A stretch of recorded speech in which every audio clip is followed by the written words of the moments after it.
What's up mga idol? Aram BGR sinugod sa ospital, out na nga daw sila sa Game 3.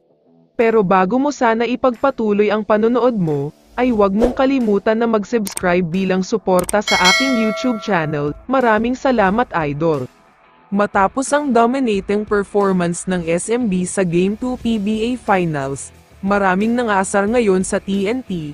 Ang ilan ay sinasabing 2-0 na sana ang standing kung hindi lang nang daya ang kampo ng TNT. Ang ilan naman ay sinasabing Game 2 ang patunay na kapag lumaban ng patas, talagang walang magagawa ang TNT sa lakas ng SMB, kaya sana daw ay tigilan na ng TNT ang pangdaraya at lumaban na lang daw ng patas. Kung napanood nyo kasi ang Game 2, kontrolado talaga ng SMB ang laban sa first half. Lumamang sila ng largest lead na 13 points, walang maisagot ang TNT sa inside game ng SMB, minamama sila sa ilalim. Pero sa third quarter, dito na nagsimula ang mainit at matinding opensa ng TNT, pinangunahan sila ni Calvin Oftana na gumawa ng sunod-sunod na puntos, sumabay pa dyan ang iba kaya baba sa 1-point lead. Pero sa last and final quarter naman, it's Chris Ross and Don Troliano show, pinangunahan ni Ross ang SMB sa napakatinding depensa, sinundan naman ni Troliano ng nagbabagang opensa, kaya nanalo pa ang SMB dito.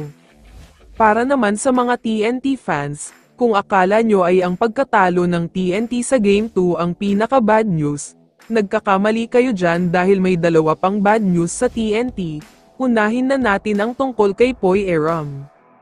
Ayon kasi sa mga reports, isinugod daw sa ospital si Poy Aram. Ang initial na nakita ay mild ankle sprain, pero kinalaunan ay sinabing moderate ankle sprain na daw ang nakuha niya, which means out na siya sa buong finals. Si Brandon Ganueles-Rosser naman ay natapilok at paika-ika sa dulo ng fourth quarter. Napansin din ng mga commentators ito.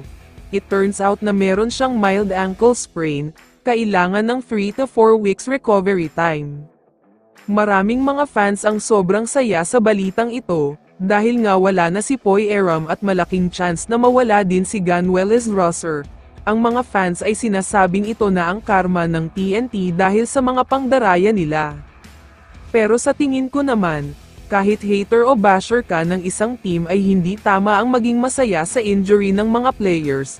Pwede ka humiling na malasin ang shooting, pero wag sana umabot sa point na hihiling para sa career-ending injury. Kaya naman kung ikaw ang tatanungin idol, ano ang masasabi mo sa balitang ito? I-comment mo naman ang sagot mo sa tanong na ito. So dito na nagtatapos ang video na ito. Maraming salamat sa pagsuporta at panonood mga idol. Ingat at bye-bye.